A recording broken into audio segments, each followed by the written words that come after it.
Hey guys, how's everybody doing tonight? Want to start off tonight, talk to you about probably the most significant development in the sporting world since the pandemic began, and that is without a doubt the release and the rollout of The Last Dance, the story of the 97-98 Chicago Bulls.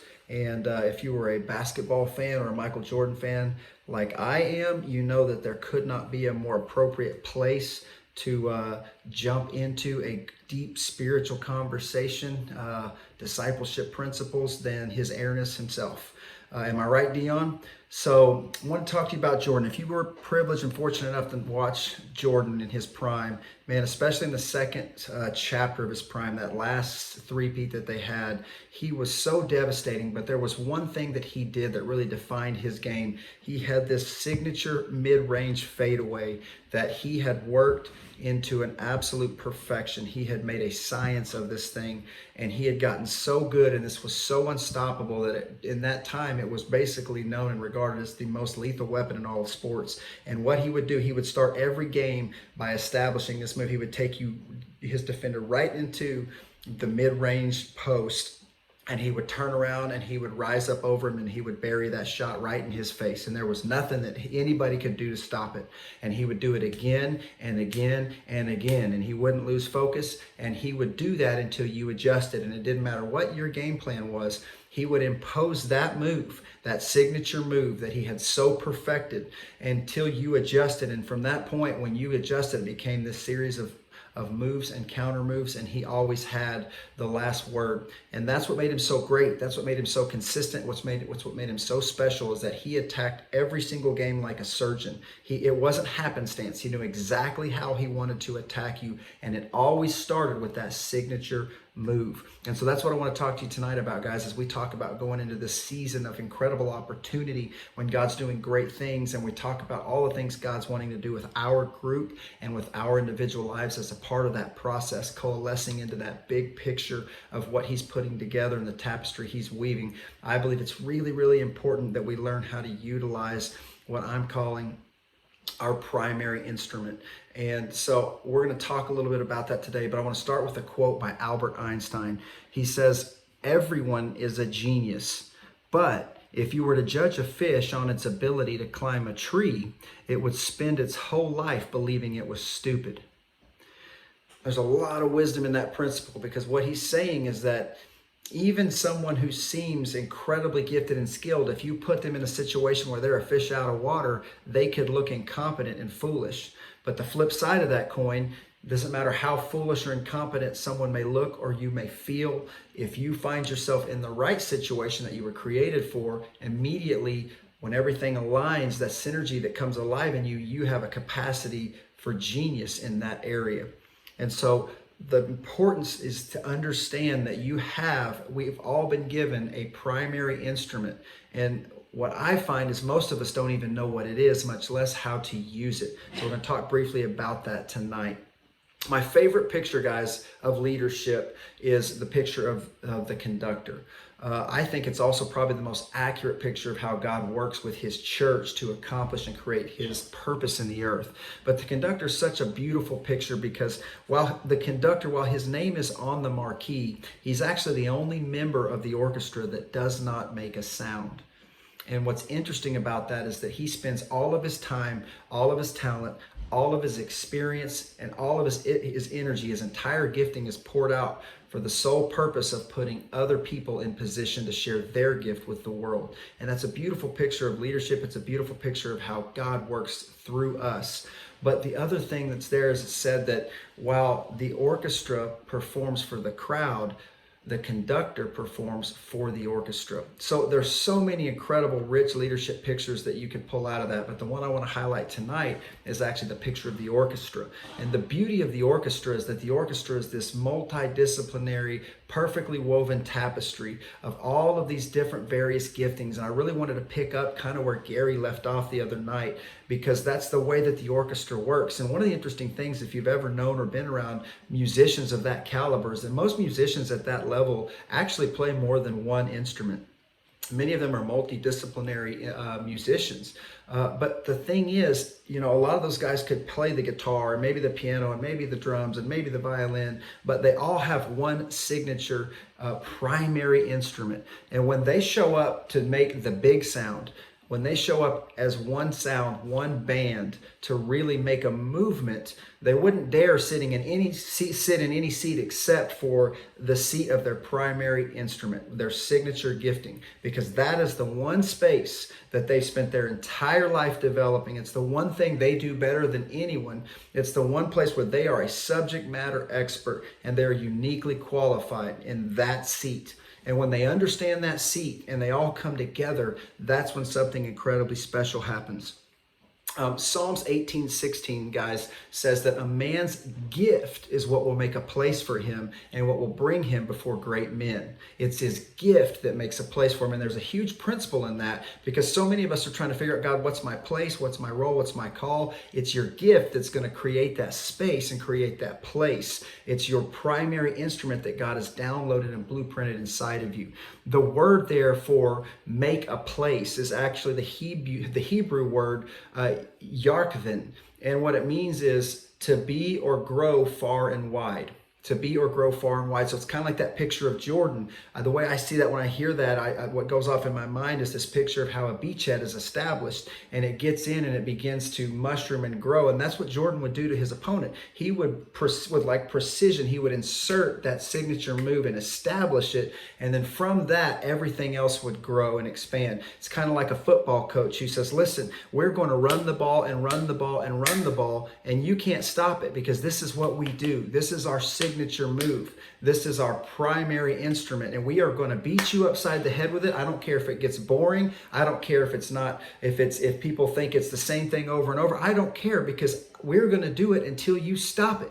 And when you finally do adjust to it, then that's going to open up all of the counter opportunities. But we are going to know who we are, and we're going to commit to what we do, and we're going to make you stop it. And that is one of the fundamental common denominators that you will see in every great team in sports and every great coach in sports, is they understand their primary instrument and they are committed and dedicated radically to using that thing without abandon, no matter what.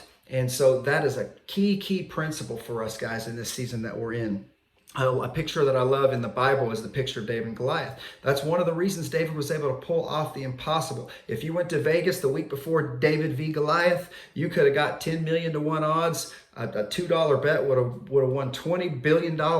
Nobody thought David had a chance, but the reason David was able to win is because he didn't try to engage with Goliath in the instruments of traditional warfare. He didn't try to pick up a sword or a spear. David said, listen, I'm going to play to my primary instrument. What I'm good at is throwing rocks. So you know what? If that's what I do in the small stages, in the small things, if that's how I take care of sheep, well, now that I'm on the big stage in the fight of my life, guess what I'm going to do? I'm going to throw rocks, because that's who I am. That's my primary instrument.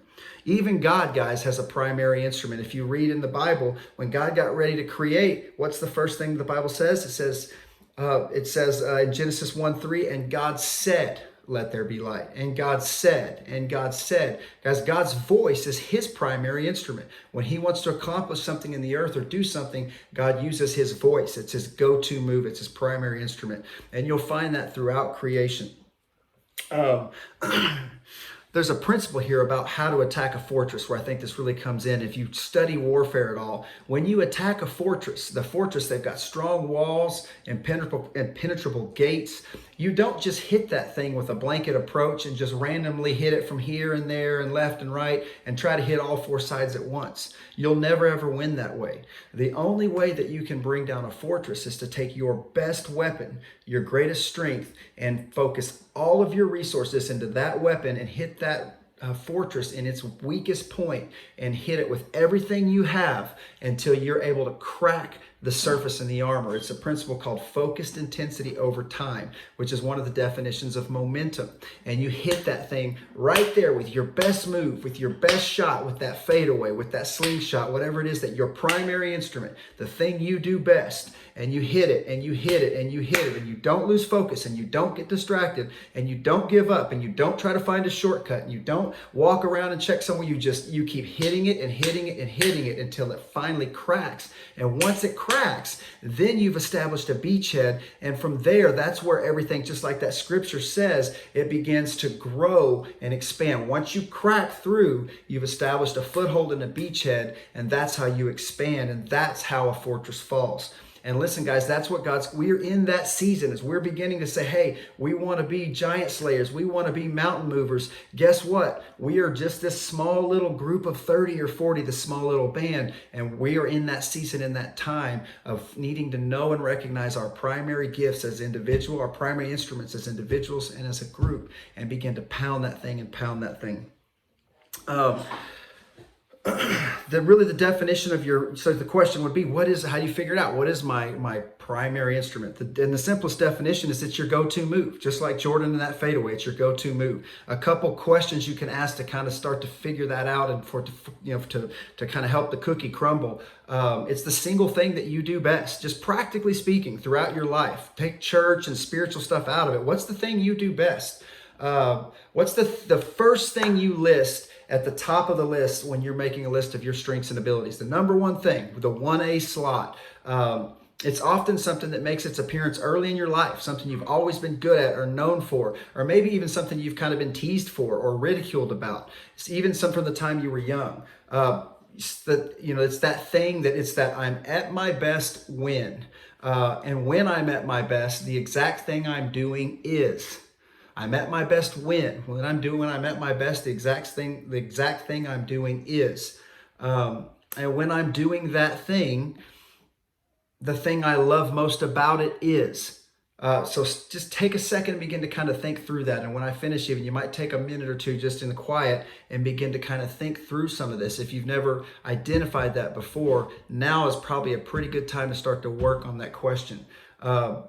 One of the things I like to say is to let your inner glow and your energy be your compass. Your inner glow and your excitement be your compass. The thing that really lights you up whether it's in a work application or at a social application, whatever it is, the thing where you really feel like this is when I'm at my best. This is what I'm doing when I'm at my best, when I'm doing that. This is the thing I love most about what I feel when I'm doing that. The thing that really sparks that inner glow.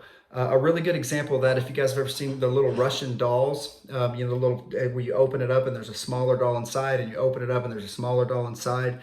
So there's an exercise that you can kind of go through to kind of work your way down to what that root thing is. And I love to give just a very practical example. Let's just say you're in a work setting with a team at work, and maybe you say, the thing that I enjoy most, as random as it sounds, about my work experience is I enjoy running meetings.